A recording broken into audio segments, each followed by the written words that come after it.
allez nous présenter 2 mangas. On commence par Demon Days aux éditions Panini de Peach Momoko. Alors, C'est des mangas, mais c'est Marvel. mais c'est Marvel, c'est bizarre. Oui, c'est bizarre, mais c'est ça qui est intéressant. Marvel a commandé 2 mangas à des auteurs à des mangaka, des auteurs japonais.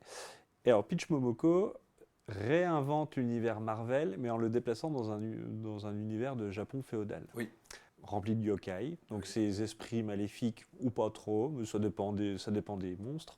On a un récit traditionnel japonais avec le samouraï errant ou l'équivalent qui va croiser la route d'esprits malfaisants. Oui. Tout ça avec la redécouverte des personnages des X-Men. Là, on parle de Psylocke. Par exemple, Logan, Ouais. Wolverine, mais c'est un chien. Ouais. Voilà, pourquoi pas. Hulk est réincarné en yokai, on a le dieu Thor, mais pas vraiment. Enfin voilà, c'est vraiment une relecture complète de l'univers Marvel et c'est ça qui est assez réjouissant. Graphiquement, c'est assez incroyable. Ouais. Marvel a gardé le sens de lecture européen, donc pas à l'inverse des mangas, donc ça se lit comme un livre standard, et c'est en couleur. Oui. Ah oui, là, il y a une poésie visuelle qui est riche dans son dessin. Peach Momoko. Les aquarelles, c'est à tomber. Et puis, il y a une esthétique manga presque proche de l'estampe, en fait, plus Ouais. proche de l'estampe que du manga. Et en même temps, je trouve qu'il y a une dichotomie quand même entre certains de ses dessins, entre la douceur des paysages et la dureté des personnages quand même et des situations qu'elle peut apporter. Et c'est vraiment un mélange de 2 univers qui, normalement, ne devraient pas vraiment se rencontrer. Ouais. Encore que les what if Oui. en comics, ça arrive assez régulièrement, mais celui-ci est particulièrement réussi. Donc plongez-vous sans attendre d'urgence dans cette magnifique relecture, un mi-chemin entre le comics et le manga, mais assurément magique. Et dans le même style, on avait Wolverine Sneaked, toujours aux éditions Panini, de Tsutomu Nihei.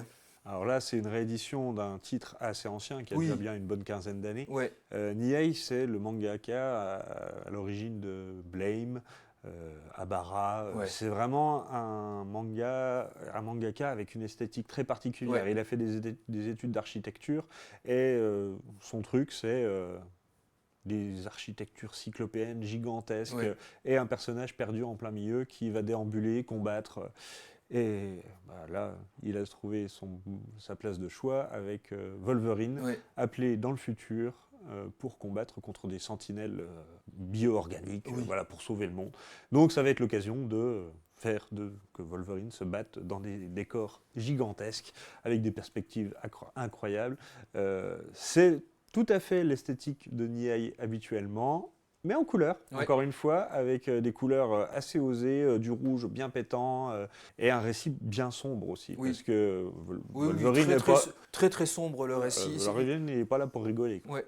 Et ça fonctionne bien. Voilà. En gros, on a un mangaka qui s'est emparé d'un phénomène de pop culture, qui l'a mis à sa sauce, Ouais. qui raconte quand même une histoire personnelle avec son style. Et voilà, c'est une réécriture de l'univers Marvel qui est réjouissante encore. Donc on vous le conseille aussi, Wolverine Sneaked aux éditions Panini de Tsutomu Nihei. Ces 2 mangas Marvel un peu bizarres. Voilà, une belle découverte en manga et qui se lit pour une fois à l'européenne.